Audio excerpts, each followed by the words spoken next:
Welcome to Complete Edition, the podcast between a PlayStation Trophy Hunter and an Xbox Achievement Hunter. This is episode 31. I'm your host, Compulsive Nerd, and I'm joined by AJ. How you doing, AJ?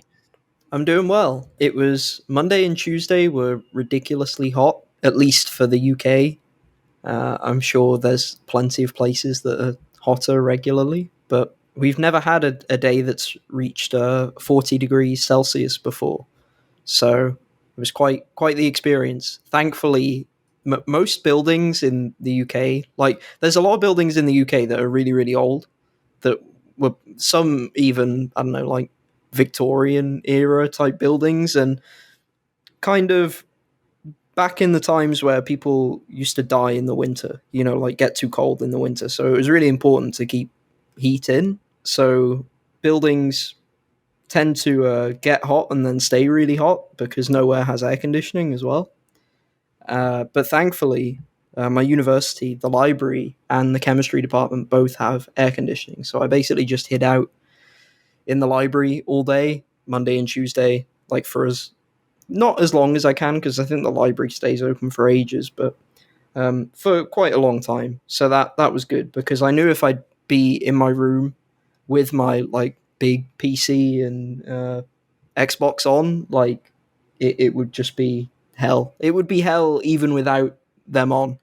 And also, one of them or both of them may have broken. So I'm glad I made that call. But yeah, it was disruptive. I saw there were some fires, some buildings burned down and stuff. So it's kind of scary in a way. Like there's all those images as well you see of like the roads like warping and getting like all messed up from the heat. So yeah, but it was an exciting time these past 2 days. I'd say, yeah, it was hot here too.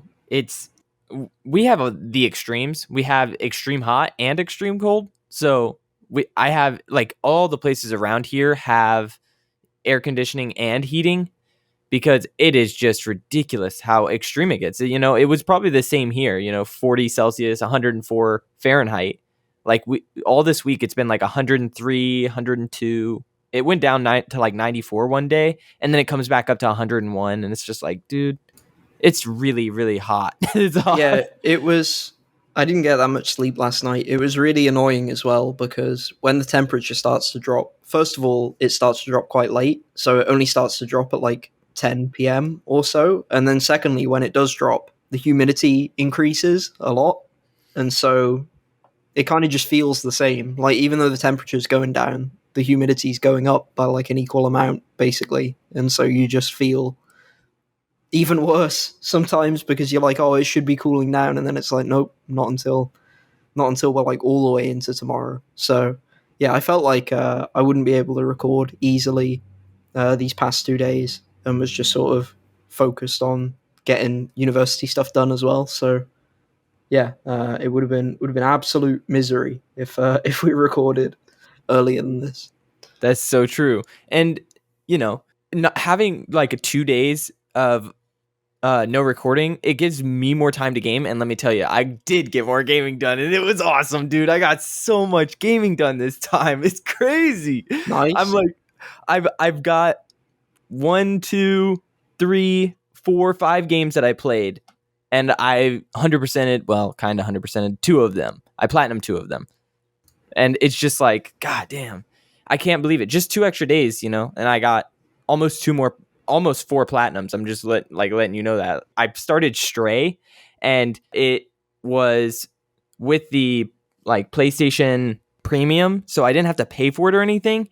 And like, I mean, it's free on quotes. You pay for the subscription, you get some games. And I downloaded that one, and it had 2 versions. Now, the thing about it is it doesn't have the auto plat. So like people can't just like upload their save and then pop all the trophies again. So you have to earn it 2 times, but it's like a 4-hour game. So I was like, yeah, I will do that. And I did it on, I started on PS5, and I did the entire PS5 playthrough as my first playthrough, just kind of blind doing it. And then I finished collectibles, and there's a speedrun trophy, and that's the last one that I need on PS5. But I was like, I don't know, last night I was in a mood, and I was like, I really don't want to speedrun this right now. So I went to the PS4 version last night, and I just started like work through like kind of keeping the memory of the levels, like running through them again and getting all the collectibles, it helps you like with the speed run, because the better that you know it, the faster that you can do it.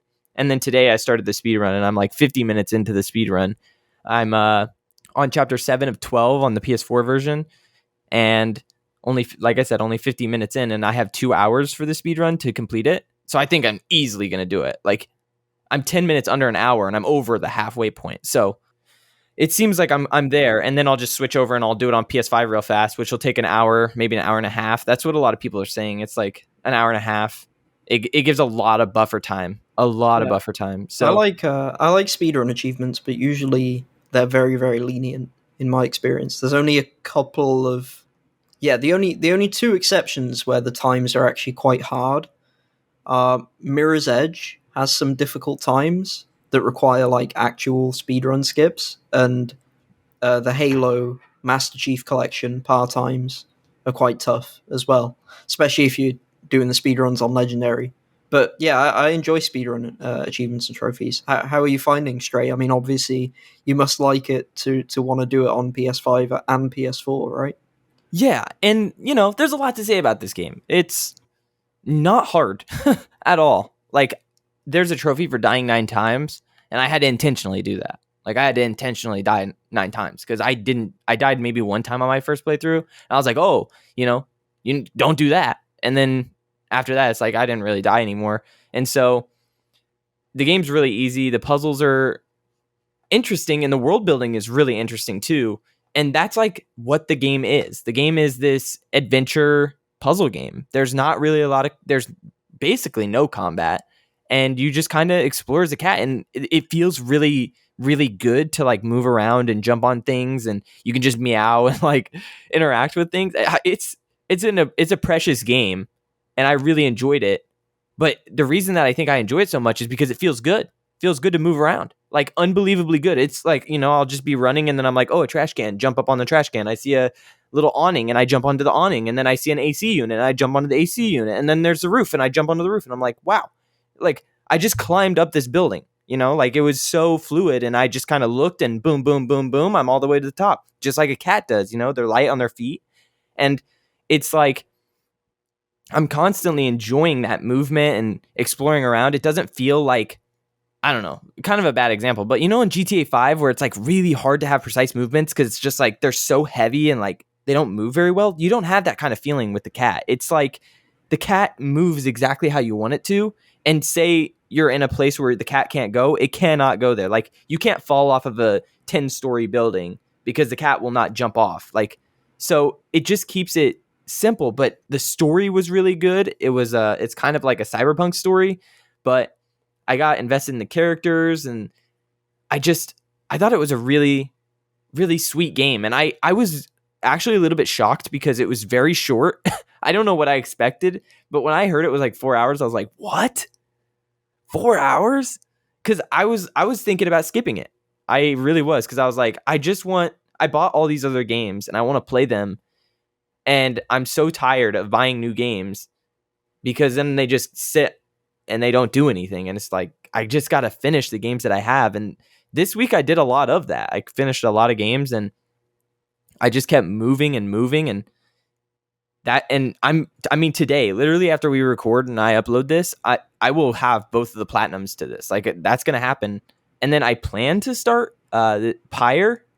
Nice. And yeah, I cannot wait. I actually already started it, but I didn't pop any trophies. It was just a weird mood that I was in. I was like, I know Stray's coming out tomorrow, and I don't want to start anything new. And then I kind of just was like, I'll just see what it's about. And I started, and I like read, and I met some of the characters, and then it started to get me into the gameplay, but I didn't finish the gameplay. I just kind of was like learning. And I was like, okay, we're going to put this on pause, and I'm going to pick it up later. So today I'll probably play that. But I jumped into Returnal right after trying Pyre, and because there's DLC, and I did not expect it to be like that. It is more story. It's like the devs were working on this, and then no one said anything. It's like I got cutscenes, I got more story, I got more dialogue, I got more everything. And I'm like, holy shit. And I got more gameplay, which that game is huge on gameplay. Returnal is 100% gameplay. Like, and I really enjoyed it. And I was like, there's like a competitive streak in me that was like, oh hey, let's, you know, try to beat my friend's score, because it's a tower that you try to go as high as you can in. And I was like, it's my first time. I would love to beat my friend's high score. So I just started to like get as many points as I could. And the faster that you get out of levels, like the higher reward points you get, and then the multiplier goes up. So I'm like trying to kill the enemies as fast as possible while staying efficient and not getting hit, and then moving up the floors. And it was really fun. And I plan to like jump back into that just a little bit at a time. I probably got like 3 trophies from the DLC, but it's not something that like I need to get immediately, because I think that I told you this, like I didn't even delete Returnal from my PS5 because I love the game so much, and I think that it's fun to just jump in there, and it's a roguelike. So, you know, you die and you start over, and it's just like any time is a good time to do a run to try to get through all 3 stages or whatever, and then restart. And that's like exactly what that game was. And now they have a tower, so it's like at any time I can jump in and just try to get as high as I can in that tower, especially whenever it's a situation just like Stray, where it's like, I know tomorrow morning it's coming out at 11 a.m. I'm not going to start anything new tonight, so the rest of my night I'm going to run this tower and try to get as high as I can. And then shout out, I want to talk about this because it's the first thing that I was doing, but the fucking Far Cry, I had to do, you have to wait 3 weeks on Far Cry to get the platinum, because there's these weekly missions that you need to do to take out these insurgent leaders. And I tried to use the clock as a workaround, but I think they patched it. And then they also patched another thing where you could like kill the insurgent leader, not take over the base, but just kill the insurgent leader, and then like die, or like let it save, go to the menu, come back, and then it respawns them, and you could do it 3 times. They patched that out. So I was like, damn, I have to just fucking wait.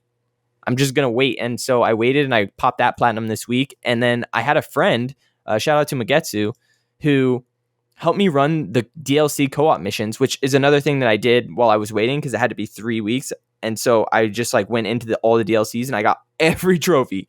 Those DLCs were extremely fun. They were very repetitive. All of them were exactly the same. You're inside the mind of each villain after they die, and they're kind of in purgatory, and you get to see their memories and like ideas that they had, and then they're also working through what happened in their life. And it's really, really cool to just be back with those actors and those villains, you know?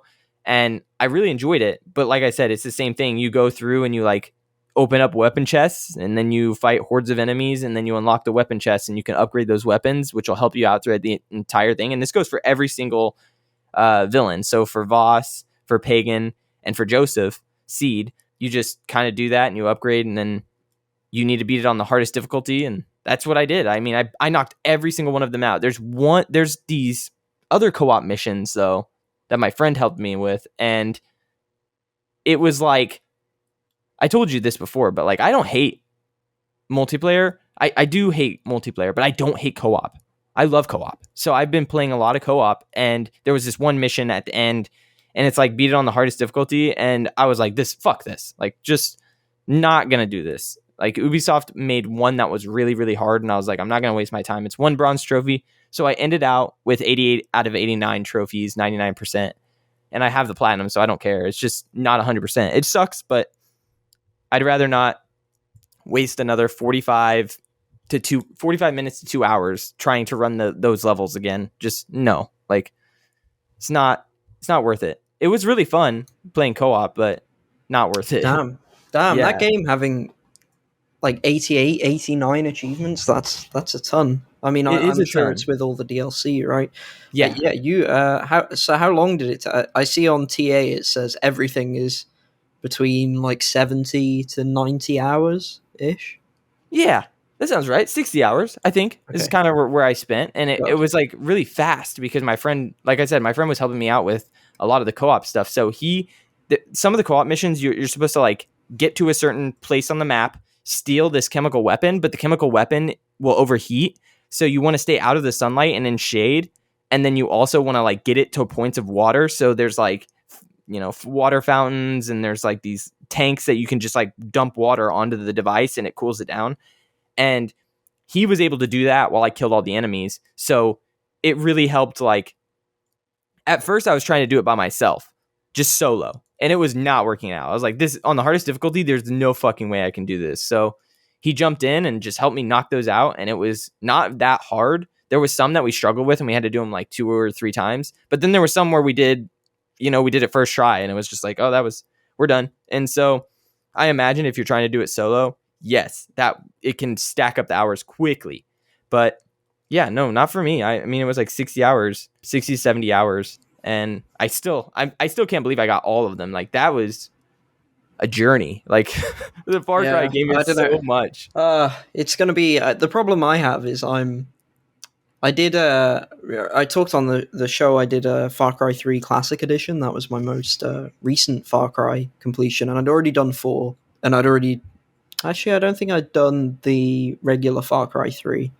But yeah, so I've still got, like, I've started 5 and I've started 6, so I've got both of them. So it's quite daunting that, like, I'm going to have to put that much time into both. But, you know, you just take it one at a time. And yeah, for me, I think needs to be a few more months. You know, it's probably going to be sort of like Yakuza for me, where it's like I can do one, then take, you know, maybe like 8 months off or at least, and then do another one at that point. Because, yeah, that's just a huge time commitment. And those games are, you know, it's the Ubisoft thing. They're very samey to each other, and it's nice in like a comfort food type of, you know, gaming way, but it's, you know, also, you know, for me it can drive me insane because I like that variety.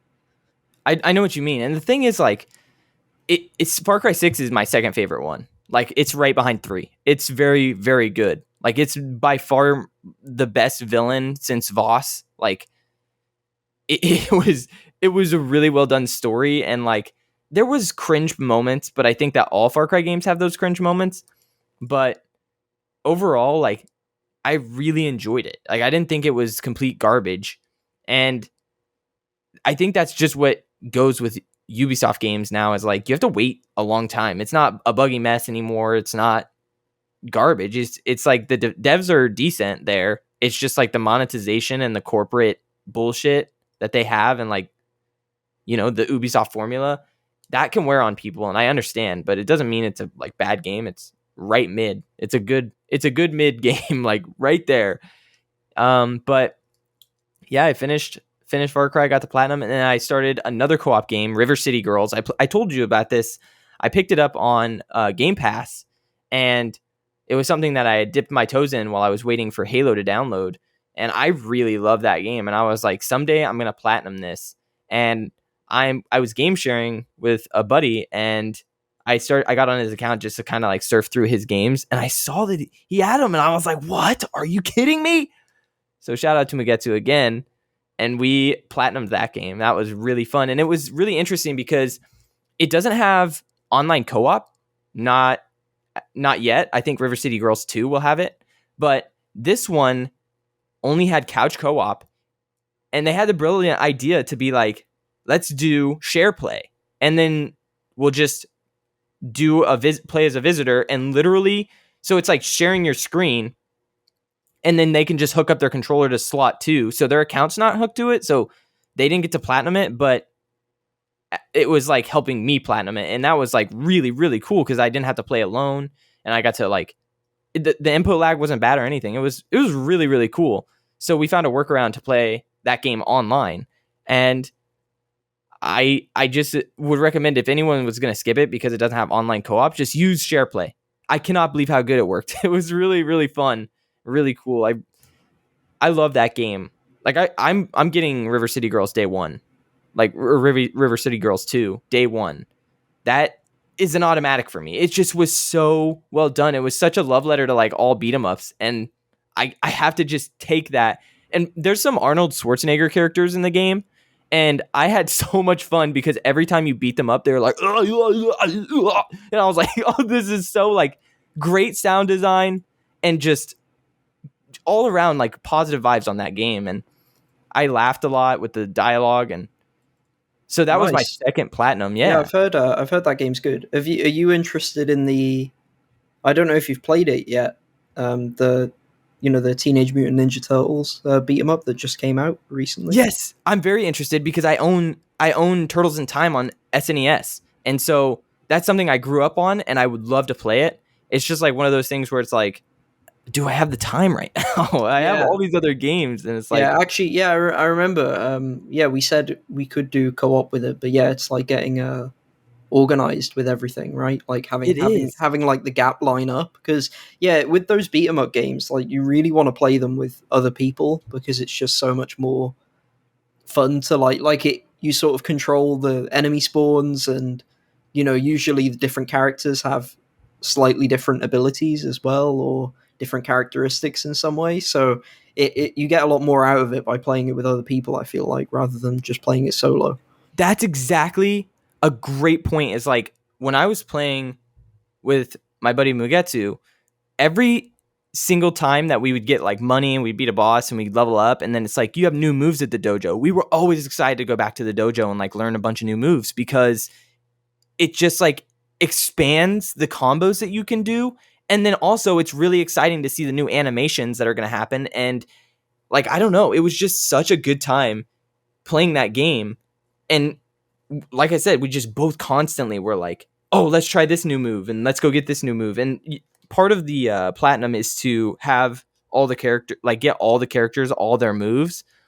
So we were going to do it anyways, but it was still, it was all about the idea that we wanted to see them and we wanted to get more moves, because you could extend your beat 'em up combos to where it's like, you just press square 3 times and that ends your combo, but then you buy extra moves and now you can press square 5 times and it adds 2 extra animations plus like an ending hit. And it's just like, you could buy those and then you can add, left triangle or up triangle or down triangle or left square or left circle and back circle and things like that that would give you super abilities. And it's just like we constantly were evolving the combat, so it didn't feel stale like running through it. And then at the end of the game you get 2 extra secret characters and then a new game plus, and so we jumped onto those characters, and they're not copy paste of the other characters. They have completely new moves. They're actually a lot slower than the girls, so it's like it was a huge jarring, like, oh my god, we're like running really slowly. They're a lot heavier. They do a lot slower combos. So it felt really, really good to play the game again, having like a whole new set of moves and characters to unlock and play as. And that was really cool. So I hope they continue that in the second one. But I continued Rogue Legacy and I beat the second boss, and I don't know if I'm going to get this platinum. It's something that I'm going to work on for sure. But god damn, dude, there's this, I don't remember, Neo Kahir or something like that. It's the first boss's remix, and you can attempt them over and over again, which is really nice. It's not like the bosses originally, where when you die, you're done and you start as a new character.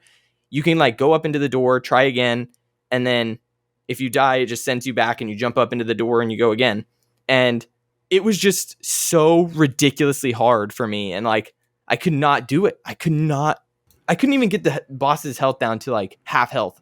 So I know for a fact that it just, it's going to take time, and I'm going to have to learn all those moves, and I'm just going to have to just keep trying. But damn, that game beats my ass. Oh yeah, those challenges, I really enjoy those. The ones where you play like it like gives you a set character as well, right? Yeah. Like you have like set abilities as that. Yes. Yeah, it's like a remix fight. Yeah, those are really good. I've only done the first one of that, but I really enjoyed it, and I thought it was tough. But when you like chain the dodges together and the moves together, it like feels so cool. You just want to clip it. So yeah, I mean, keep at it. I need to get back to it, honestly. Although I don't know when I will, because I'm like deep into Hollow Knight, and that game's kind of similar in some ways. So yeah, I'm not sure. Well, what have you been playing besides Hollow Knight? I mean, like, I know I actually downloaded Hollow Knight to my PS5 because, again, on my buddy's account it was there, and I was like, are you kidding me? I could just, there's so many games that I could just try out, and I just want to so badly. Like, Yeah, I'll start with Hollow Knight. That's what I've been playing the most these past 2 weeks. I think the game is fantastic. Like the sense of discovery, and yeah, just the fact that it's so. I feel like most Metroidvanias, and usually these are ones that I like. To be fair, they're kind of simple in terms of their level design in that, or their world design rather, in that, like Guacamelee, for example, I feel like you pretty much have like a mostly linear sequence of ability to ability. But in Hollow Knight, the map like opens up like after like the first few hours feel kind of linear with how you unlock abilities, but then afterwards it like opens up massively, and it's like there's different ways to like get to different zones, and so no two people's experience will be the same, which is just I love that kind of thing. It's kind of Elden Ring type vibes in terms of that, I guess, like how you can just go do different challenges at different times, and it feels like your own journey is like unique. And then also you get that added like when you then understand the game, you get that added joy of like then on future playthroughs sort of planning out your routes, like knowing like, oh, if I go here I get this thing, but it's really important for me to get this thing, and I really like, this item, so I'm going to try and bypass this to get to this, and you sort of have that own like plan that you can formulate based on it. Yeah, and I really love that aspect. So right now I'm at 94% in-game completion, which I love as well. I'm sure you'll appreciate this, along with trophy and achievement hunters. It has an in-game like completion tracker in terms of your percentage. So with the Void Heart edition of the game, there's 112% total. So like where you're at, and also from the inventory you can see what you've done, and there's a journal as well with all the enemies you've fought, and it like tells you, and you can have a look at like what you're missing. So mostly now that I'm at 94%, I've beaten the final boss. So I don't want to go into obviously many more details, but I'm sort of just at the stage of like getting the last few things I missed. And at this point I'm okay with seeing some spoilers and like a guide for some stuff, because I feel like there's some stuff that I'm not going to be able to find on my own. So I'm just sort of going through and seeing like, oh, I missed this enemy or whatever, where is it, or where's this journal entry and stuff like that. But yeah, it's fantastic so far. How many hours have you put into this? You I'll said 94%, so I'm thinking like you put a lot into it, but it's like I'm 27 hours in. Holy but crap.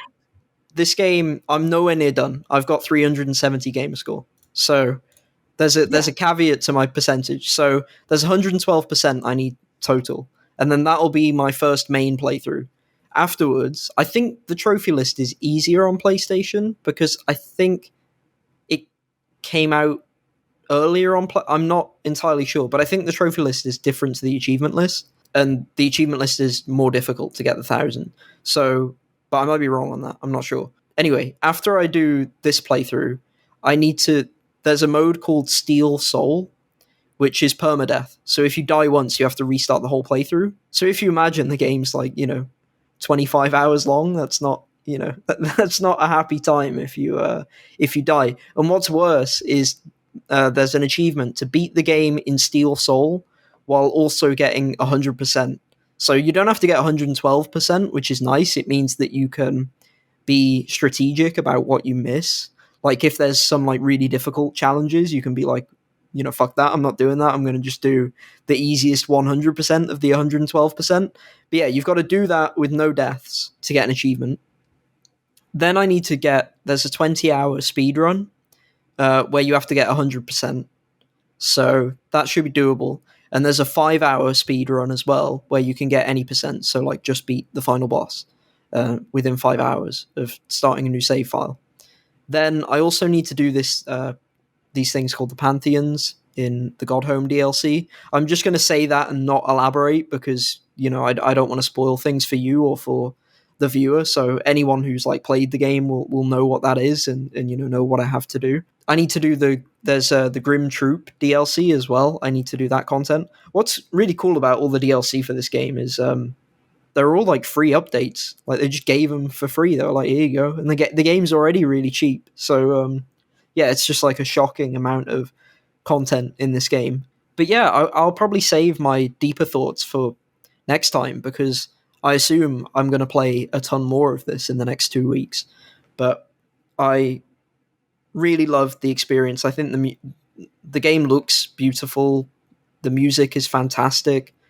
The boss design is brilliant. yeah, it's really good. All of the different zones feel unique, except for there's a couple that maybe overlap a bit too much, perhaps. But yeah, it's really good. The world design is really ingenious as well because you do a lot of backtracking, but there's lots of like shortcuts and ways to get around the map, and the map never feels that massive. Like even though the game's quite big and has a lot of content, it doesn't feel like you in terms of the getting traversing the world. It's quite quick to traverse it, which I always find like an incredible achievement in terms of like exploring the world and doing the different challenges.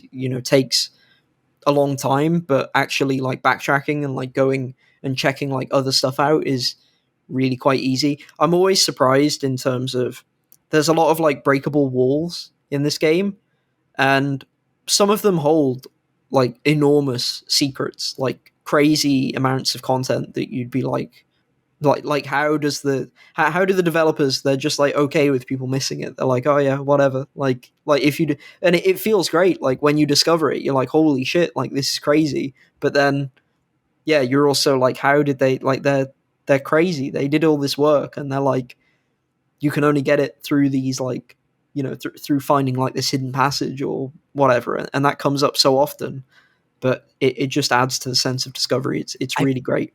I feel like you're kind of catching up with the hype that was for Silksong. I think that you've been playing enough and you're starting to see like what the developers have done and why people are so excited for the sequel or the DLC or whatever that game is. Yeah, it's a sequel or a standalone game. Yeah, but yeah, I'm really excited for Silksong. I'm kind of the only thing that I'm sad about is I'm sad that I didn't like somehow time it better. Like it would have been good if I played Hollow Knight maybe like I don't know 2 months before Silksong came out or something like that. But then you never know if you're going to get burnt out on a series or whatever. So like I'm not burnt out, which is really really good because 30 hours is a substantial amount of time, especially in 2 weeks essentially. Last time we spoke, I think I'd only played about 2 hours, so now I'm at 27. So I've played 25 hours in 2 weeks, which is it's not an insane amount, but it's a lot of game, and I've definitely been burnt out on games that I've played that much before. So yeah, I love it. I can't wait to play more. I'm probably going to play more tonight, but I've been playing some other stuff as well. I've been playing Klonoa Phantasy Reverie series is the name of the remastered collection. So I'd played Klonoa 2 on PS2 when I was a child, and I really loved it. And I don't know how I got it. It's a platformer game, Klonoa 2 Lunate's Veil. A theme with this series, by the way, is that the names of these games are absolutely terrible, including this remaster for some reason. Like That's so funny. I was just thinking that is such a freaking mouthful. Like yeah, that's a mouthful of a name.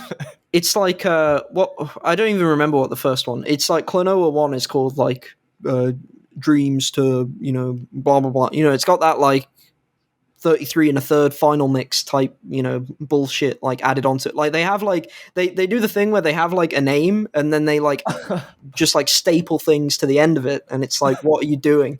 It's Kingdom Hearts. Yeah, exactly. It's like Klonoa Fantasy Reverie series. Like why wouldn't you just call it Klonoa Fantasy series or something, right? Like just get out. Why is Reverie there? Like just please yeah, it's really annoying to me. The reason I'm most annoyed about it is because I really loved Klonoa 2, but I've never heard anyone else ever talk about that game. So I was really shocked that this got a remaster at all, because I assume it sold like 10 copies and I was, one of them. But I really loved that game, so I was like immediately on that remaster as soon as it came out. But I have to say, like, the platforming in this game is great. Surely one of the reasons this series never took off has to be the names, because the names are just so horrible, especially in the West. Like as like a Western like naming scheme, it just doesn't work at all. Yeah, so these games, they're 2.5D platformers, but they have some 3D aspects to them. But usually you're on like a 2D plane, but you can throw stuff towards or away from the screen, if that makes sense. So like you're like side scrolling, but you can interact with the foreground and the background. And the unique, I guess, mechanic of these games is when you attack an enemy, you like capture them and you hold them over your head, and then you can use those as like projectiles to throw, or you can use them as a double jump. So you can like throw them like downwards while you jump, and you do a second jump. And the game like explores a lot of platforming with that. So you have like sort of like jumping puzzles and platforming challenges where you have to pick up an enemy, throw him at a switch, and then like pick up another enemy, double jump, grab another one in midair, from the double jump, and then that type of thing. Like, there's a lot of messing around with the enemies, and the sequel especially has almost like a Kirby type thing where some of the enemies, when you capture them, you sort of inherit their abilities. So like you can like hook on to like a rocket that like shoots you up in the air, or you can absorb like an electricity like jump boost enemy and stuff like that. So yeah, it's a really interesting platformer. I'd say it's quite easy.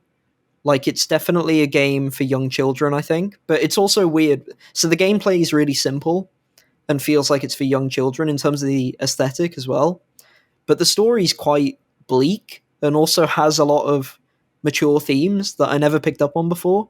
The first game especially is kind of like really sad for some reason. I never played the first one. I'd only played the second one. So playing the first one and the second one in this remaster was good. The first one I feel hasn't aged as well as the sequel.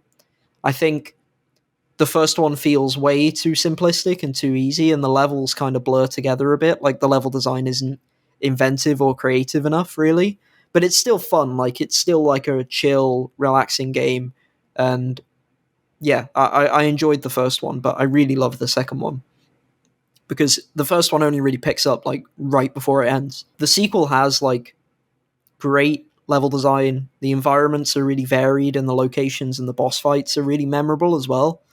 And also, they added in a mechanic in the second one where you go on like a surfboard or like a snowboard. I guess both technically, because there's some like water slide levels and some like snow levels, and the game turns like 3D at that point, kind of. Well, kind of more 3D, I guess. You're still moving like left and right, but you can also go like up and down as well. And I guess you can go up and down in the 2.5D stuff.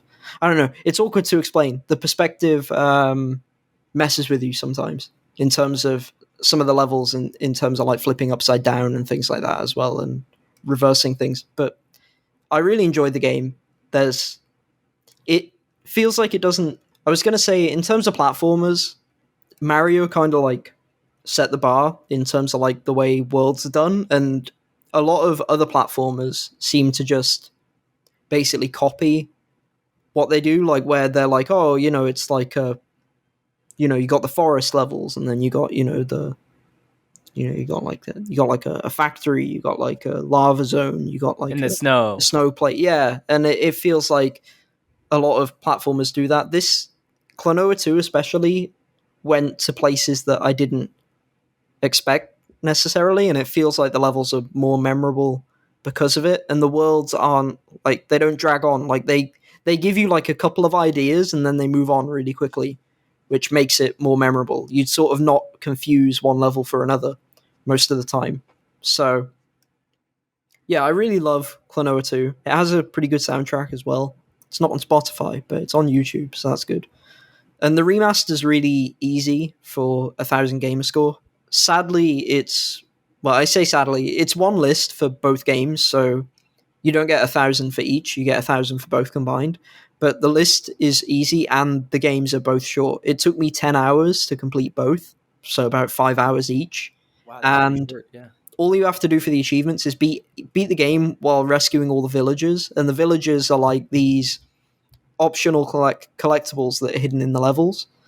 But since it's mostly like a 2D game, they can't really hide them particularly well. The only annoying thing is sometimes you get like a 15-minute or like 20-minute level, and if you like miss one, you have to replay the whole thing, because even if you miss one at the start, it won't save until you've beaten the whole level.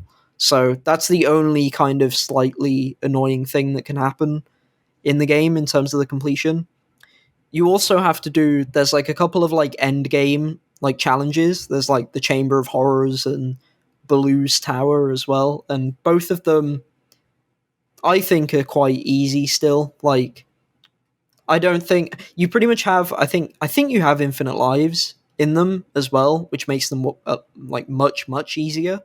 But also, there's a difficulty option you can turn on. You can turn on like easy mode, and you just have like no consequence. But even the normal mode feels like an easy mode in most other games. So yeah, I don't think people will have problems completing it, and I highly recommend it. And it was weird to go back to it because again, it was like such a distant memory and something that like no one talked about ever. Like I've not even really talked about it before because I just played it and was like, okay, that was like a really cool weird game, and then didn't think about it much anymore. And it's one of those games where it's like it feels kind of abstract and weird that it's kind of hard to talk about without someone else having context for it. People who have seen it and played it will know what I mean, but it's like how do you take something sort of that abstract and I guess describe it and talk about it easily, I guess, in terms of a sort of relatable experience. But yeah, it's really good, especially the sequel. The first game's there. It's okay. I think the first game's good, but it's like by the end you feel like you're kind of just like sleepwalking through it, basically. So yeah, really enjoyed that game. At least it's short, so you can blow through it. Like Yeah, the first one. yeah. It's yeah, that's the thing. So I'm kind of like I'd highly recommend it, but maybe start with the sequel, or yeah, just keep in mind that the sequel is better than the first game. So yeah, but then I also started playing Resident Evil 2 Remake. So kind of unexpected, I suppose, but Nice. there was a title update a long while back where they added an extra achievement to RE2 Remake. It's to view a letter from Jill in the gun shop.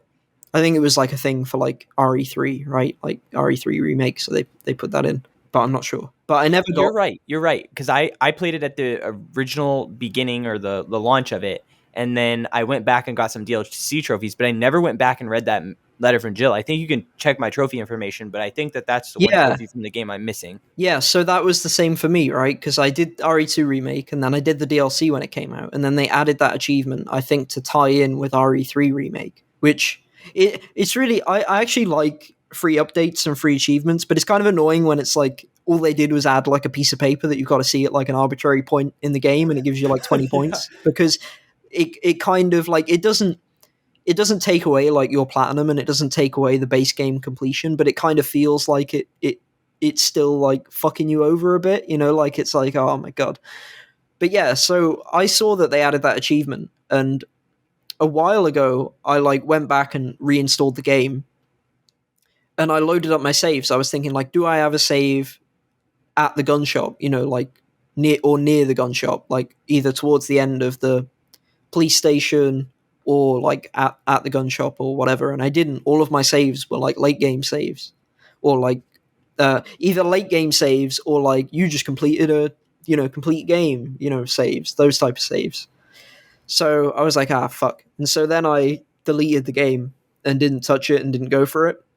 But recently I reinstalled it again. I saw Ray Narvaez Jr., fellow achievement hunter guy and great streamer. He replayed RE2 Remake, and it came up in like my subscription box, the VOD for it. So I thought, oh hey, I really like RE2 Remake. That's a great game, and there's an achievement I'm missing in it. So I'll go back and get it. And I just did, and it didn't take very long. It took like 2 to 3 hours. I just started a new game on normal as Leon A, and just ran through pretty casually. And I enjoyed it a lot as well because I'm not sure if we talked about RE2 Remake. I think it was. I think it came out before we started this show, but we've sort of referred to it before when talking about like RE8 and RE3. But I really love RE2 Remake, but I especially really love everything in the police station. Essentially everything up to the gun shop. I think that is like perfect, basically, like the design of the police station and how like you have like you're like progressing on like multiple different paths at the same time, and you get like the medallions, and then that takes you underground, and then you go back up, and then you have to find the key to the car park essentially, and then but to get that you have to do a bunch of electronics. So you're sort of going back and forth, and you're like unraveling more and more layers to the police station. and unlocking different routes, and some routes then like start to get cut off and stuff like that.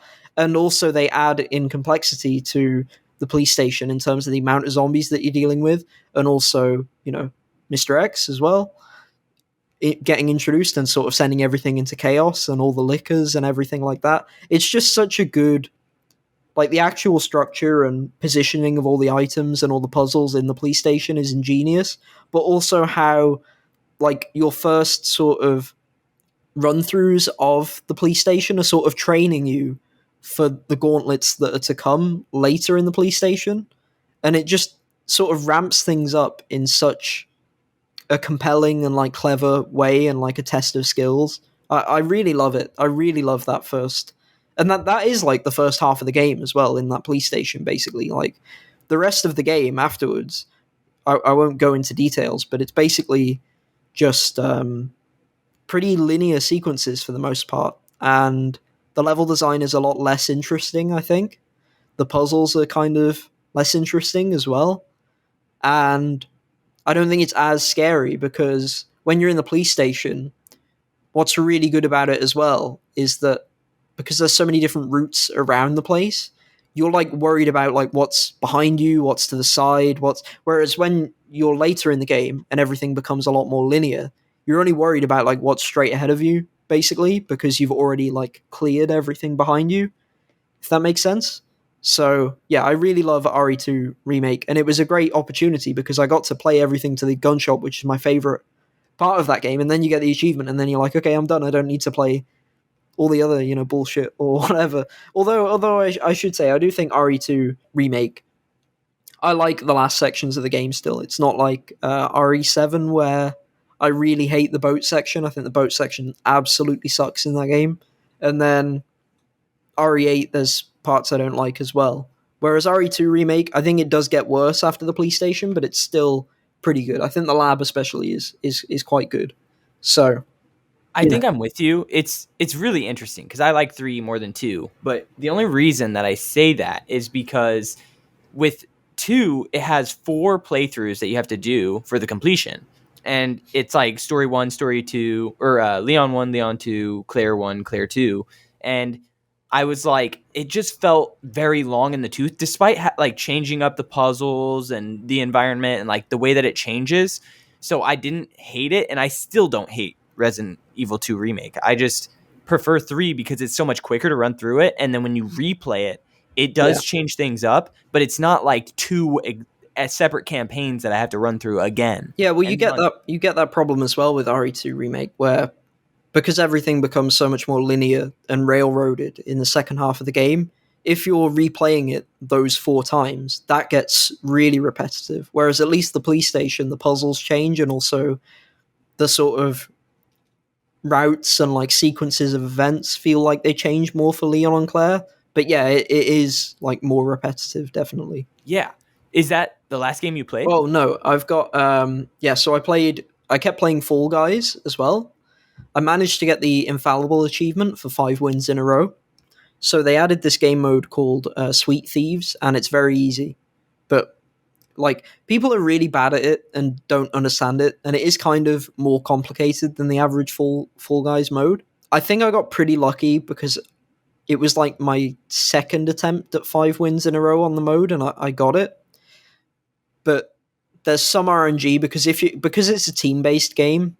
If you're playing solo like I was, you could just get on like the terrible team, and the other team might just be like insane, and then you're just going to lose. And the way the mode works is one team are thieves and the other team is guardians, or are guardians, and it's like cops and robbers type game type. So the thieves are trying to steal sweets from the guardians, and the guardians are trying to stop them. And if the guardians grab a thief, the thief gets like put in this jail, and then if all the thieves get captured, the guardians win. And if the thieves get like X amount of sweets, they win. And there's a timer as well. But it feels like the game mode is way stacked in the thieves' favor, because first of all, the thieves, they can go invisible if they move slowly. So some people just move really, really slowly and are just completely invisible and just sort of steadily steal some of the sweets. there's a way to like look out for it, because if you see a sweet disappearing, you know someone's picked it up. But yeah, so first of all, the thieves can go invisible, and secondly, there's a button in the middle of the map that if a thief presses it, it all the thieves that have been captured so far in the jail, they all get released at the same time. So you could be like about to win as the guardians, and then a thief, just like the last thief, just frees all of the people who have been captured, and they're basically reset at that point. So it feels like it's kind of stacked in the thieves' favor. And also the other problem is you don't get to choose what team you're on. So if you're on the guardian team, there's like no way you can patrol the whole map. Like you're not going to be able to guard like all the suites by yourself. Like you just can't be in two places at once. So you're going to need good teammates. And then the other thing that I saw happen, it was while I was on the other team, thankfully, but the button that releases all the thieves, the guardians can press it as well. So I saw one guy where it's like the guardians were doing pretty well, but then one of the guardians clearly didn't understand the game type, and he just freed all of the thieves by mistake. He just pressed the button and just freed everyone. I was like, oh, nice, thanks. So, like, if I was on that team, like, what can I do about it? You'd just be screwed. So there's definitely some RNG to it, but I quite like the mode. The mode's quite fun. It feels like if you're on the thief team as well, you can kind of carry the team. Like, you don't rely on teammates. So I think I ended up having like 4 of my 5 games on the Thieves side, which was lucky. And then my last game was Guardians, and we ended up winning. So yeah, that mode's gone now, but they're going to add it back, I'm sure, at some point. That seems to be the best way to get this achievement. It sucks that Solos has skill-based matchmaking in it, or it seems to at least, because I feel like I could have got it on Solos, but now like everyone I'm playing against is like so insane that I feel like that moment's kind of gone, because I did get 3 wins in a row in solos, but yeah, I couldn't get to 5. Also, so there's more good news about Fall Guys as well. I only have 2 achievements left. One is to buy 30 items from the store, and the other is to equip a legendary item. But I talked before about there was an achievement that was unobtainable, which is to equip a legendary in every slot. Mediatonic patched it so that now you can just have an event, legendary, or special upper and lower, and the achievement unlocks. So I already had a bunch of event items and special items, so I just put them on upper and lower, and the achievement just unlocks. So they just made the achievement requirement just way, way easier to account for the fact that they've reclassified the rarities of a lot of the items. So that achievement's out of the way. So now it's just a legendary and just 30 items from the shop. The 30 items thing will probably take the longest, but I'll just have to like get kudos from playing casually and grind that out eventually. I think I'm probably at about 18 items maybe, so maybe like 12 to go. I'm not sure. I know I've passed 10 because there's a separate achievement for that. And the legendary item, I think there's a legendary in level 80 or so, like high 80s in the battle pass. And I'm at level, I think, 70, 75 or something. So I'll get both of those eventually. So I think I'm going to get the completion in Fall Guys. That's amazing. And that was really quick turnaround because they patched that out pretty quickly. Yeah, they're really good at supporting this game quickly. Like, they're always rotating in like new modes and things as well. Like it's a lot of the limited time modes, some of them are only up for like 16 hours. Like, basically, like they're like there and then they're gone, and it's crazy that they've got that much like content to cycle in and out of the game. But it's great. Like, it's exactly what you want, right? You want like a different thing every time you play a multiplayer game with like the same like staples that remain for, like the say you want like what they've got is they've got like 4 like static game modes, and then they add like 2 sort of extra ones that like rotate in and out, or rather 3 static game modes, and then 2 that rotate in and out, and that's a really good way to do it, I think. I also played My Friend Peppa Pig. So this game got added to Game Pass, and it's a 45-minute completion. Maka has a really fantastic guide, and I just followed that, and I'm not really sure you can miss anything. It's relaxing, it's casual. I'd never seen the show Peppa Pig. I was always like too old for it, obviously. But I saw recently Quentin Tarantino say, good things about the show. He has a lot of good things to say about it, and it's been part of, like, I guess, kind of pop culture in the UK, but for children. So Yeah, I mean, I thought I'd check it out. Whatever, it's free. Well, quote unquote, free on Game Pass. So, and a really quick completion. The game's quite polished, and I could see like if you're like a very young child and you're a fan of the show already, then you'd probably really like it. But the gameplay is like so simple and really dull. Like you just basically walk side to side and like talk to people or like pick stuff up. Pick stuff up. You pick up a stick and then you take it somewhere else and build something with it. Like you don't really do much in the game. So yeah, not a good game, not a recommendation, but easy achievements, and also somewhat, I don't know, meditative, I guess, in a way. But speaking of meditative experiences, I've been playing Powerwash Simulator as well, which the backstory behind me playing this game is, first of all, Skill Up did a review of it and he really strongly recommended it. Or he recommended it and he said, he was having a great time with it. He sees it as like a meme game, but also like was shocked at how much fun he was having with it. And for me, I was looking for a game that I could play very, very, very casually while on my lunch break, or if I have like a tiny bit of spare time and I have like my laptop with me or my phone with me. So it was kind of like, I want something that I can like stop at any point and I'm like always progressing in. And I want something that I can like play like outside or in the library or whatever, like something where it's not requiring like audio and also isn't like that awkward if I guess someone sees me like playing or like watching it or whatever, right? Like it's not, it's like a really like pedestrian, like mundane kind of experience in that sense. So it was like a perfect like niche for me in that sense, that it's like really, really conditional in terms of a um, recommendation that I'd give. The achievements are pretty good. I've not had any problems with it, and they come at a steady pace. But the game is really slow. Like, it's got simulator in the name. Like, you've got to be. It's actually, in terms of the simulation aspects, it's not actually very complex. Like, you're not like messing around with like sliders and settings and things like that. Like, you're mostly just playing the game. But in terms of like the amount of stuff that you have to clean, it takes a long time. Like, I was at a level at a skate park where you have to clean the skate park and you have to clean like everything, like every single surface, and it will take you like, if you're quick it'll take you like an hour. If you're like average pace it'll take you an hour and a half maybe, and if you're like really slow it'll take you like 2 hours. So every level can take you between like maybe 10 minutes on the short side to like 2 hours and possibly longer, because I've not got to the more complicated levels yet.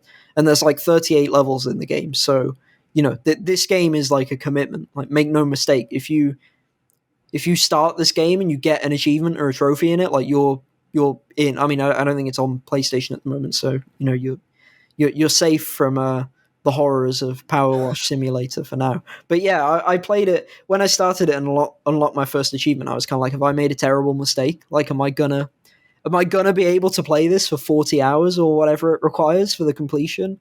But I am enjoying it, and it does fit with like my routine, which is nice. I think I'm already like 8 hours in at this point, and I've already made like a steady amount of progress in the game. I've 5-starred every level so far.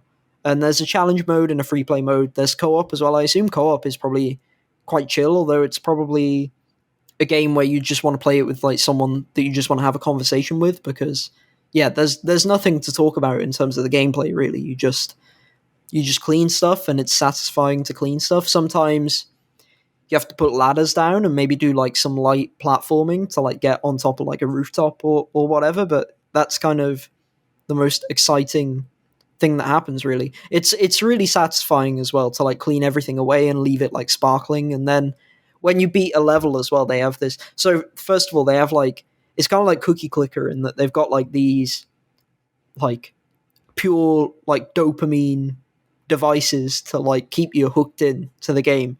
One of them is when you fully clean something, you get like a ding sound effect, and there's like a progress bar. So there's like a completion percentage in the corner that tells you how much of the map is clean. and it keeps like ticking up as you're going. And also it like saves all the time. So, like even if you just play for like 2 minutes, you're like making progress in the game. So it feels good in that sense. And then it's also when you clean like each discrete object, it makes like a ding sound effect, and it like and when you clean it, there's like some leeway. Like you don't have to get like every last bit of like dirt off of it, but when you get like enough of the way that it's clean, it suddenly like becomes spotless. Like it looks like amazing, and you get that ding effect, and you don't have to worry about it anymore. And it's like checking something off the list. And then in the pause menu as well, you can see like the statistics breakdown of like everything that you've cleaned and what like percentage and how many you've cleaned and stuff like that. So you've got like all of those devices that make you want to keep coming back. And also at the end, what's really satisfying is when you beat a level, it shows like a fast forward like video of you cleaning everything. So it's like fast forwarded of like what you did in the level, and like where you cleaned first and where you went, and so you get to see like this essentially like a time lapse of everything you've done and everything getting cleaner and cleaner. And it's like another satisfying thing. And you also get money as well, money that you can spend on more power washers that let you clean faster. That's kind of like the cookie clicker kind of thing as well, where it's like, you're cleaning to get money that lets you buy new things that let you clean faster to get more money that let you buy things to clean. Like it's not, you're not actually building up towards anything. You're just building up to do the same thing you're already doing, but more efficiently, but that still feels really good. So yeah, it's got like all the addictive aspects that you'd want in a game like this, I guess. Yeah, it's a fun time, but you've got to be, my biggest word of caution is like, it's kind of a meme game, and I feel like it's easy to get people into it, to get people to go like, hell yeah, I'm going to give this a try. And then it's like, oh no, now I need to, like, unless I want like to mess up my completion percentage, I need to actually commit to this, or yeah, or I've wasted hard drive space or whatever. So I think there's something kind of deceptively alluring about it perhaps, but for me it's working out really well because I enjoy it quite a bit, and it's been like a good thing to sort of play a tiny bit of every day, which is nice. This game sounds like right up my alley. I love, number one, I love cleaning. And then number two, it's just like all of the things that I love about some video games where it's like, oh, you get a little bit of percentage here and then a little bit of progress there. And then you're just like slowly working your way towards that 100%. And it sounds like with the dings and the just power washing in general is like so satisfying. Yeah. It's just like cleaning. You just see a line of where you cleaned and then you go back and you clean the next line. Oh, it's so nice. Oh yeah, when I was doing the skate park one, I was like, so normally my method for cleaning typically is, so you can turn the nozzle like horizontal or like vertical to go like, it's almost, it's almost like a paintbrush kind of like, left and right or up and down. What I normally do is sort of like sweep like side to side, side to side, side to side, side to side, and that's kind of the fastest, and then maybe go over it again afterwards with like any spots that I missed. When I was doing the skate park one though, I was like aiming at the ground and like walking forwards and like making like routes around the skate park, almost like skating around it with the power washer. Like it was so stupid, but yeah, it's one of those games where you just like, you get into like a zen state and you make your own fun in it as well. The oh yeah, the skate, they're kind of brutal in some ways as well, because the skate park, you like clear a layer of dirt off of like a surface, and then underneath there's a bunch of graffiti that you've also got to clean off, but you have to use like the high pressure nozzles to get the graffiti off. So you've got to like, go back and like clean off like multiple layers, and it like adds in complexity. But the achievements are fun in terms of like in the skate park one, for example, there's an achievement for, there's a football in, like the bowls, like the big like bowl like thing in like a skate park. Yes, like a pool. Yeah, like like a dried out pool. Yeah, there's a football in one of those, and there's an achievement to get it out of the pool area. So you have to like, you like put like the power washer to like max pressure and like get the ball going like back and forth, back and forth, back and forth, and then launch it out of it, and you get an achievement for it. There's like lots of like cool, really thoughtful stuff in the achievement list. There's challenges where some are like, clean this thing last. So you've got to kind of like clean around something, and it can be kind of awkward to clean around it because you actually don't want to clean it yet, because you want to save it for last, and then you get an achievement for it. And the environments are interesting as well. Like they start off quite simple, but they get more extravagant, I'd say. There's, you sort of you start out just cleaning a van, and then you eventually end up cleaning like a Mars rover, and cleaning like a house that's in the shape of a boot, and things like that. Like there's lots of variety, I think, in the environments, which is quite nice. And yeah, the achievement list is is good and easy as well for the most part.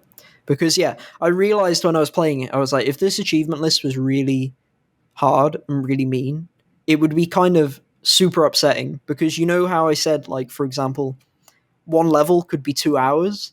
Imagine if you had to like attempt that level 10 times to get the achievement in it. Like that would be like actual like nightmare scenario, like the worst thing of all time. So yeah, the way it's handled is really good. I think I have one more game before I completely lose my voice. I was playing As Dusk Falls. Thanks to Xbox, they gave me a code early for the game. I've played only the first chapter though, and I've been enjoying it quite a bit. When I played it, so I was gonna play it to help make guides for it, but when I played it, achievements weren't live, which I've not experienced before. So like, I played through and nothing unlocked.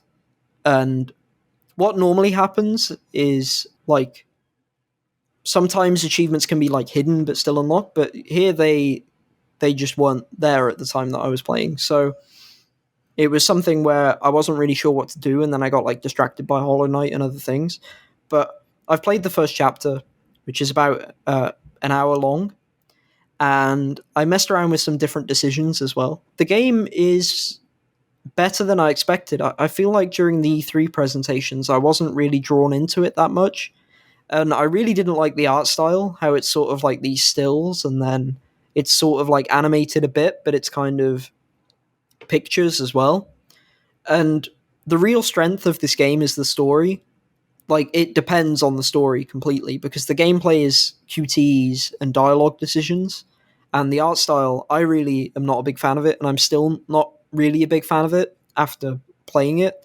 But the story is where I was really impressed by this game. Like, I think the voice acting is really good. I think the characters are interesting. I think the dynamics between them are quite surprising.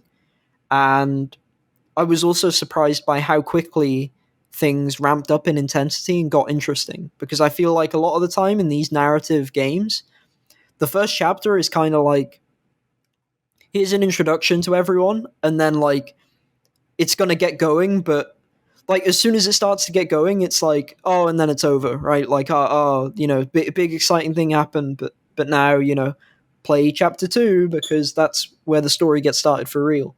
And I felt like this game didn't do that. I feel like this game did a really good job of making you get invested in the characters and in the story quite quickly.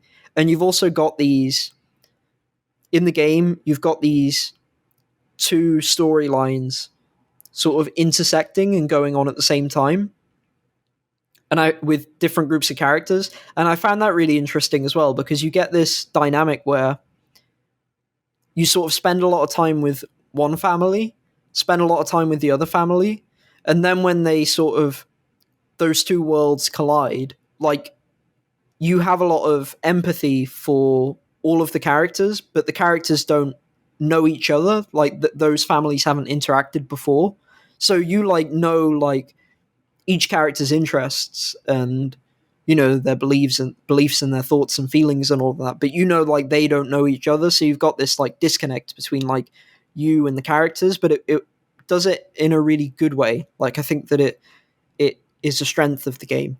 And also I noticed some stuff which I really like with the decisions is you get like a decision between like two things, but if you wait like a few more seconds, sometimes you get like a hidden third decision that you could make, of like if like your character like stopped and like thought about it a bit more instead of like acting like really quickly and rashly.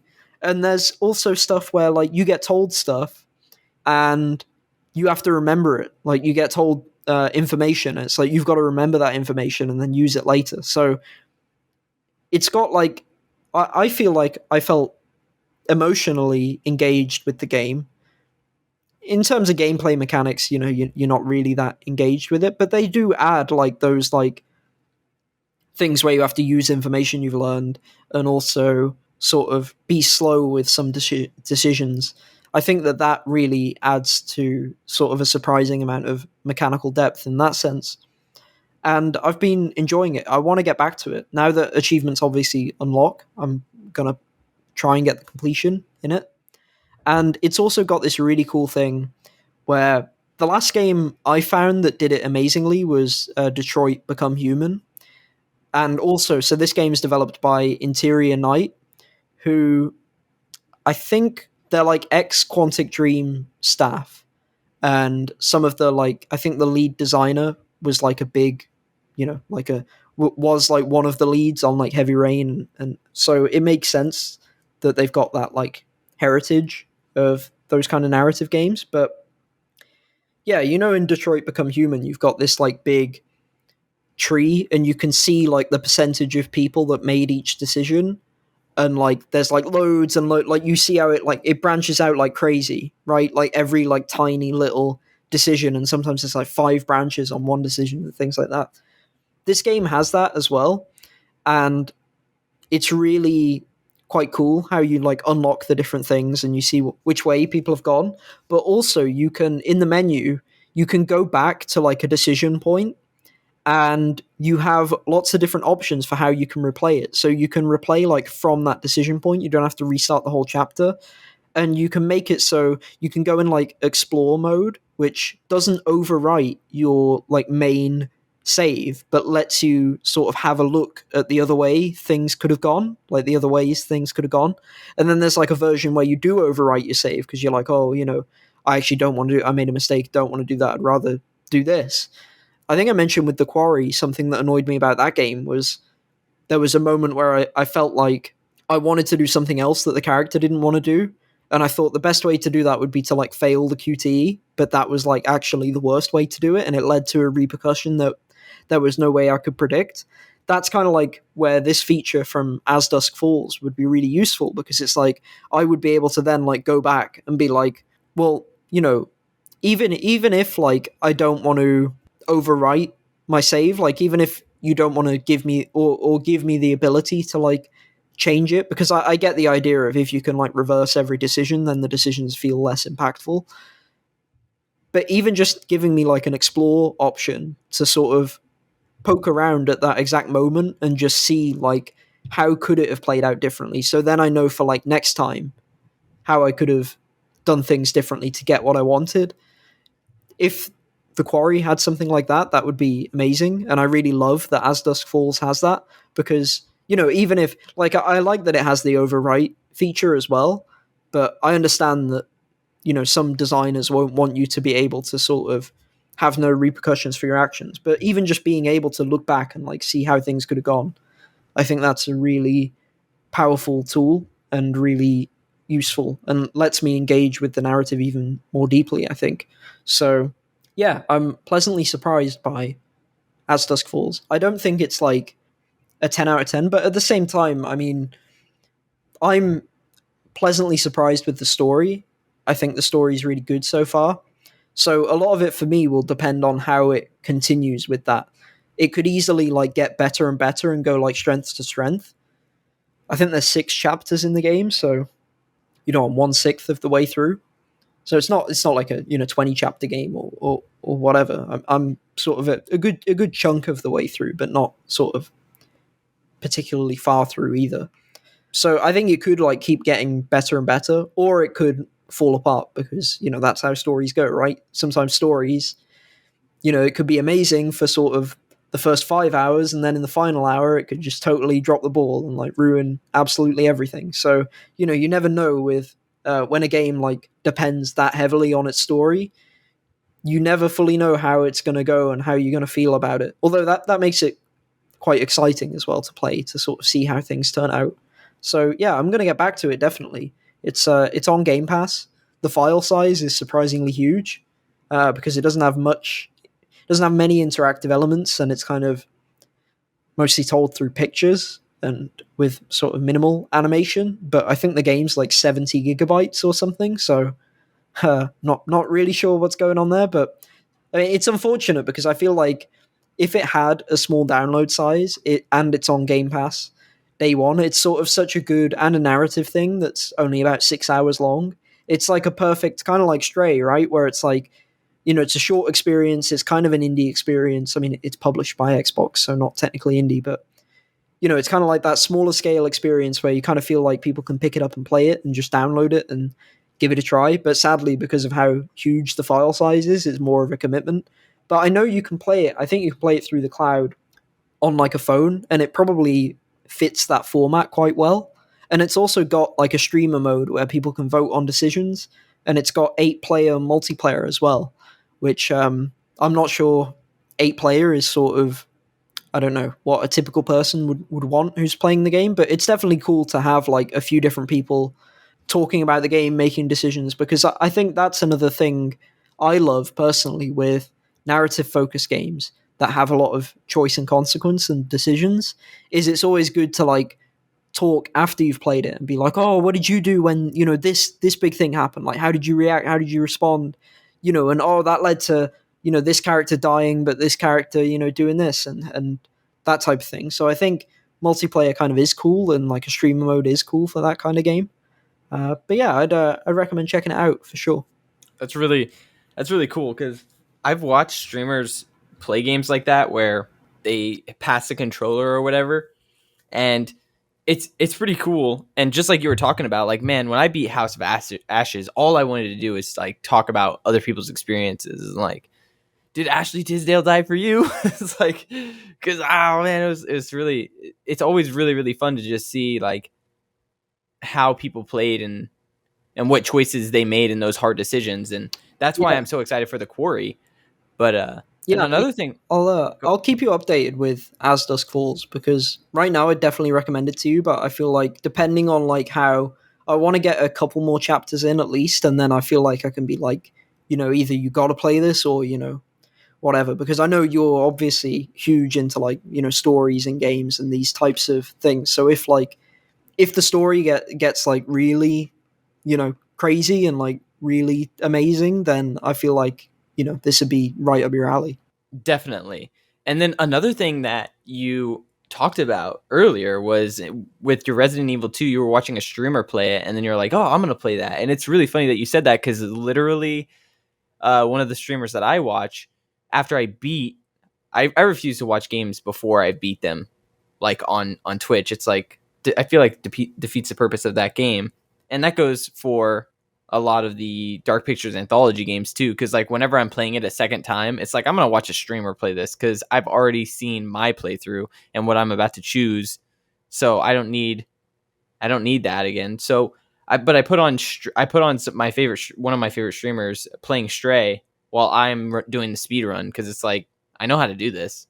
It's kind of empty headed. You could put on a podcast or something, but yeah, watching somebody stream the same game that you played and like get their first experience out of it, it's really fun to do that. Let's talk about the topic on the table. There's this guy who listens to our show, and he's on one of the Discords that we're on. His name's Matt Damon, and he sent us a recommendation, and it's called The One That Got Away.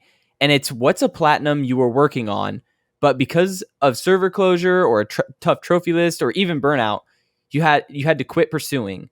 Would you ever consider going back to earn it? And I thought about this, and I was like, this is a really great topic for us.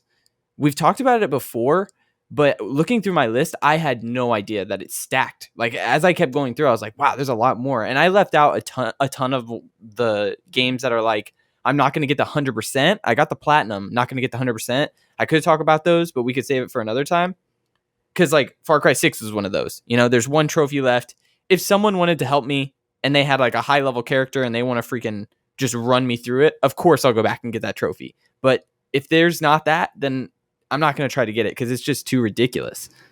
Yeah, so when I saw this prompt, I kind of went through the same thing in terms of I looked back at my list and I was like, there's obviously tons of stuff that's got away in terms of, if not, I'd have, 100% completion percentage. But a lot of them, it's like, I either got bored of the games or the games like weren't as good as I thought they'd be, or something like that, you know. And I feel like that's not really in the spirit of the question necessarily, because I feel like I could name lots and lots of games where I was like, oh yeah, I started it, but then I discovered the game sucks, and then I never played it again. You know, and that's Yeah. kind of boring, because I feel like that just happens, you know, a lot. You know, I started Rainbow Six Extraction, and it's like now I gotta go back to it at some point, but I probably never will. So, you know, it's tough. But for me, the one that stood out is Max Payne 3, because I have regrets over that game, and I wish it didn't get away. So I feel like that is the most emotionally, I guess, resonant for me. So for Max Payne 3, I completed all the single player achievements except for New York Minute Hardcore, which I avoided it because it's only 10 gamer score and it's for something really tough. For doing a New York Minute, you get 100 gamer score, and then New York Minute Hardcore, you only get 10 gamer score. So what New York Minute is, you have like 1 minute to beat every level, but when you get kills, you like get time bonuses, and it's on like normal difficulty. So it's kind of like a speedrun type mode where you can't like take it slow, like you got to be aggressive in every fight, and you die really quickly in Max Payne 3. So it's kind of a tricky mode. And then when you die in New York Minute, you have to go back to the start of the level. But when you die in New York Minute Hardcore, you have to go back to the start of the game. So I never did that achievement. I think I can do it, and I might actually do it at some point, but it's a really tough achievement. However, I have nowhere near 1,000 gamer score in Max Payne 3 because that game has a ton of multiplayer achievements. So it always felt kind of pointless to do the New York Minute Hardcore, because I'm not going to be like, I wish it was the final 10 points to round out the 1,000. And I never really got into the Max Payne 3 multiplayer. I think, you know, that it came at a time where a lot of single player games were getting these like shoehorned in multiplayer modes that weren't really necessary. I think it came during that wave, which is a shame. But from what I saw and what I heard, the Max Payne 3 multiplayer was actually like pretty good and pretty fun, and like has like working bullet time in multiplayer, which is kind of crazy. And Rockstar, you know, make great combat and good multiplayer generally in terms of games. Well, maybe not great combat, but great combat for multiplayer. I feel like usually the single players where the combat is weaker for me, just because I don't know. I feel like something about, I'd maybe have to expand on it further, but the way the violence functions in their games, it feels like it's better for like, you know, running people over and shooting people or shooting down helicopters or whatever, like that kind of thing, or getting people off of a horse or whatever. Like I feel like it's more, it comes together better in multiplayer. And Max Payne 3 stands out to me because the combat in the single player and the combat just generally is amazing. It's incredible. I think it's probably my favorite third person shooter, especially to play. Like in terms of just playing it, it's a complete joy. It's amazing. And the like animations and everything and how you like react to the terrain and stuff is great too. And it's kind of ahead of its time in that sense. And yeah, I really love playing that game. So it's kind of like a double one that got away for me, because I never finished the single player stuff. And then also I never got to try the multiplayer that ended up being pretty good and would have been a way to play more and more of that gameplay that I love. And then also there was never a Max Payne 4, and there was never a sort of a sequel. There was never anything that came after that built upon what Max Payne 3 did, or there wasn't anything really similar either to Max Payne 3. So it's kind of like it died with that game, right? And then sadly, the multiplayer was never really that active on Max Payne 3, but they closed the servers for good in September 2021. So there's just no way to get the achievements now. And I wish, like back when I first played it, I think what happened was I played it in 2012, 2013 maybe, and I loved it and I finished it. And then I came back to it in 2015, and that was when I got like all the other single player stuff, like all the single player grinds, all the I did New York Minute, I did old school mode, I did like all the hardest difficulties, everything except New York Minute Hardcore. And then from 2015 until now, I just never touched it again. But you know, it sucks because it kind of hurts even more, because I'm like, I had 6 years. I had 6 years where I could have, from 2015 onwards, where I could have actually probably gone and got the completion. Although at that point, for the multiplayer, you probably would have need to set up lobbies on like True Achievements or I don't know, like a Discord or a Reddit or something. So it would have been a lot of work to get the multiplayer back up and vibrant at that point, enough to sort of get those achievements. But still, I wish I did more, because it would have been a completion I'd be really proud of, and for a game that I really love. So That is a really good one, especially from Remedy. They're so good, and it doesn't surprise me that it's like one of yeah, your favorite third-person game. Rockstar developed Max Payne 3. Oh, really? Yeah. Okay. They like bought the IP from Remedy or something. It was weird. Remedy did 1 and 2, and then I think Remedy are remastering 1 and 2 as well, with like Rockstar's permission or something, or Rockstar Publishing. Yeah, it's a weird like relationship That's they've got with that IP. But yeah, Rockstar developed Max Payne 3. that's so interesting. But yeah, I mean, like with it being your favorite third-person like feeling game, it's interesting that you didn't finish it. But I have a Yeah, lot. it's just a multiplayer, Yeah, no, and I totally get it. Like the first one that I was going to bring up was Assassin's Creed 4, Black Flag. It has like 5 multiplayer trophies that I just was like, yeah, no, I'm not doing that. And I think the servers are still up and I could totally go and get it, but it's the same thing that you said. It's like you had all that time and you didn't do it, and it's like I'm not going to do it. When when that server shuts down, I'm done. Like Yeah, I'm not. it gets worse and worse, right? Because you feel like you sort of, the longer you leave it, the more dead the servers get, and the harder it's going to be to get people back on it. So it's like you always like put it off, and then but once you've like put it off once, it's already too late, because you've kind of like, it's getting like worse and worse in terms of the population. Yeah, and I've moved on. Like that game, it got away. I'm not getting it. I don't care. I At first I didn't even like Black Flag, and then I ended up liking it a little more. But it's still like in my mid of all the Assassin's Creeds. It's not like a high one or my favorite or anything. So I don't want to go back to it, and I don't want to touch it. But it got away. It's like I remember doing it, and I was trying to get people together, and I was like, let's grind this out. And it's like, but do I really want to grind it out? And then I just kind of was like, I'll stop reaching out because I don't really want to grind this. So I did that, and then Just Cause 2 on PS3. It was way better on PC, but because of the tech at that time, the game was just really long and like super inferior to the other versions.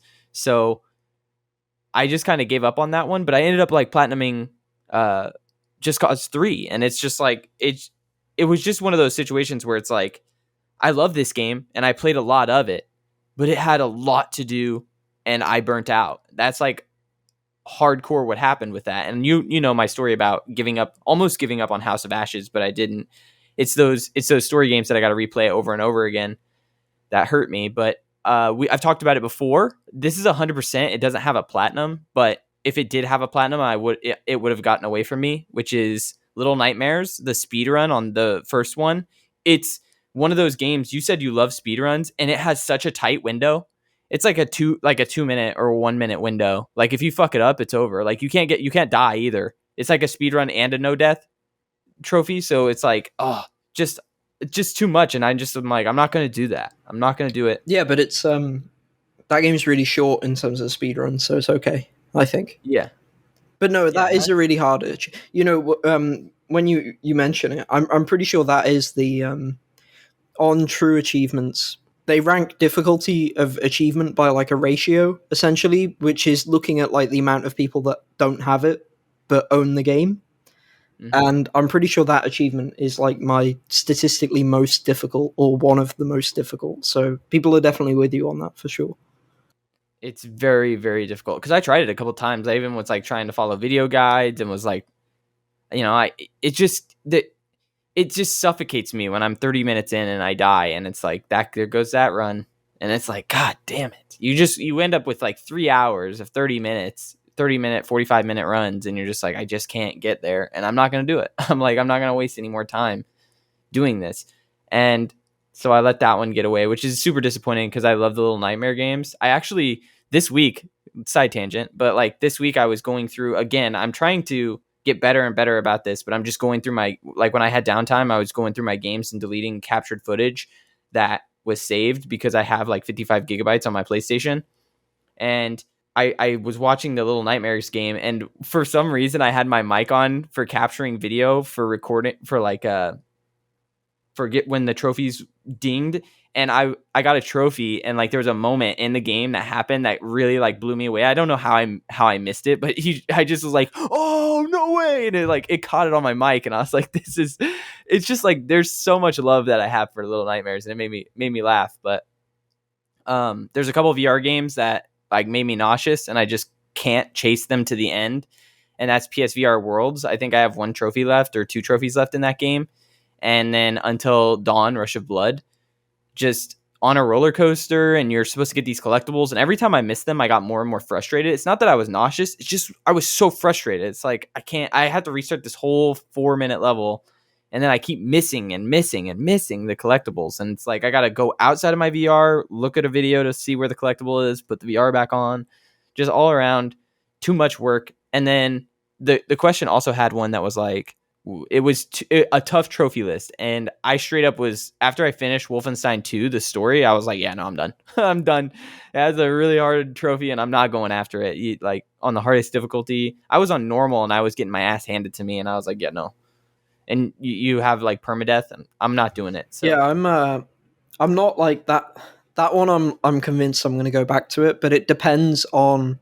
That game has some criticisms about the encounter design, and I don't know how much I agree with those criticisms, but I feel like if I end up thinking like, yeah, this sucks in terms of like it's bad, then I'm not going to want to go for Mein Leben in that case. So it's still really like up in the air for me, because I need to actually finish the game and play through it a couple of times to just see how I properly feel about it, whether it's like whether I like the game enough basically to make it like worth going for. the game, it feels good, and it has a lot of cool weapons. I definitely love the game. It just, I don't think, if I end up going back on it, it won't be the one that got away, obviously, but it's still like one of those games that I don't plan to go back. Like maybe if I'm retired, I'll chase it down someday, but because it's not a multiplayer trophy. But yeah, No, there's a there's couple no games. way. If you're going to do it, you need to do it as young as possible. You need the fast reaction times. You can't have the boomer reflexes. You That's true. The boomer reflexes, but I don't know. Maybe someday. There's a couple that have glitched out, but that's not really the same thing because I can't really go back and get those. Like Mass Effect Andromeda. Fuck that game. That game glitched out on like several story, like unmissable trophies. I remember I was like, oh cool, let's look through this list and see what, what I have left to get. And it's like all the unmissable trophies were listed out, and I was like, oh wow, 3 of those unmissables are not popped. Wait, what? How's that possible? It's like, no, I'm not gonna go back and get some trophies on a game that's bugged out. So that one got away because I was gonna get it. All right. Do you have any more that got away? No, I thought. I mean, I have like tons, like tens, but I just thought like, the one that's like most impactful to me would be the best one Yeah, to talk about.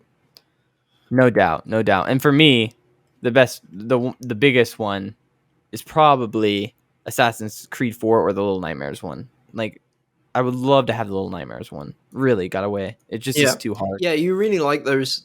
Yeah, because it's like the thing, like with me with like Max Payne 3. It's like I really like that game, and also it'd be like a completion you're like super proud of as well. So it's like it hits you sort of doubly hard that you don't have it.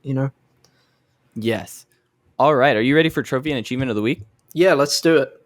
Awesome. You want me to start? Or? Yeah, sure. So my achievement of the week is called Fool. It's for completing the Trial of the Fool, and it's in Hollow Knight. So there's an area in Hollow Knight called the Colosseum of Fools, and you have 3 trials, and they're gauntlets of lots of enemies in different waves. And when you beat the first one, you get some Geo, and Geo is like the currency in the game.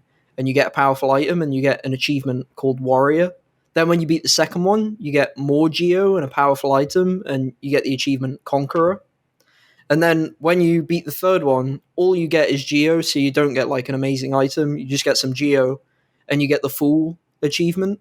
So I found it quite. First of all, the challenge of the Trial of the Fool is really quite difficult, And I like the idea that it's sort of mocking you in that like you're like foolish for even trying to do it, and then when you beat it, you like don't even get like an amazing reward. You just get like called, you just get called a fool essentially, and then also you get an achievement that's worth more game score than the other two, and is presumably a rarer trophy as well. And yeah, I liked it. I thought it was a clever progression because it's like you're called like warrior and then conqueror and then just fool. So you sort of, you do something really hard and the game kind of insults you for it, but still gives you a nice achievement. So yeah, I think it counts towards your completion percentage as well. So going for 112%, you need to do it on the way. So, very, very important, but really fun challenge. I really quite enjoyed it. I felt like I was getting better at it. There's one section that's really, really difficult. And yeah, great achievement. All right. I have two. One of them I saw, and I can't believe I missed this my first time playing through it, but back when I was clearing out the storage, and I was watching the trophy videos and seeing the screenshots, I get to read them as I'm going through. It's really, really nice. Nice feature. But it's one of the first trophies, one of the highest percentages in Resident Evil Village. It's called Not Liking This, and I didn't get the pun. Like, it's not LYCAN, not liking this. Like you're not liking the situation. And I did not even realize the pun when I first saw it. And like, it was just so good. I watched the video, I saw the lichens come out and like they're screaming and I'm like, oh, this is so freaking clever. What a great trophy. What a great trophy and a great moment to like have that pop. And then another one that I want to do is specifically for my friend Mugetsu, who last night got this trophy and flipped out, like just absolutely went crazy because one of his favorite fictional characters in Persona, he's playing one of the Persona dancing games, Persona 5 Dancing, and it's basically like a rhythm game where you just listen to the music and then you just, do a rhythm game. And he was chasing the platinum for it, and it popped a trophy for his favorite character, and like you have to get like the best score, like get no misses and have perfect and goods. Basically, with your timing, you have to be perfect through the whole entire run. And he popped this trophy. It's called The First Step to Greatness. It consists where you, like I said, no misses and perfects and goods only. And just flipped out when he got it, because it's a hard trophy to get. And it's just like, oh, dude, it's so good when someone is trying hard to get a difficult trophy, and then it rewards them for their favorite character and with the hardest trophy. So pretty cool. And those are my trophy and achievements of the week. Nice. Do you have any final thoughts? No, I'm hoping to have a lot more Hollow Knight news. I'm about to be like at the stage where I've got like the hardest challenges in the game, but I'm excited for it. I'm ready for it. The game controls amazingly most of the time. Yeah, it's so good. I know what you mean. I feel it with you. Like, I'm so excited to get my 2 platinums for Stray right now and then move on and start like learning about Pyre and what it is, because it's like one of the, what is it, Super Giant games that I missed. And so I'm super, super excited to play that. Hell yeah. All right. Well, thanks everyone for listening. Happy hunting. Peace out. See you. Thank you so much for listening to Complete Edition. If you like the content, consider supporting us on patreon.com/completion club. If you have any questions or would like to reach us, email completionclub@gmail.com. Thank you for listening to Complete Edition.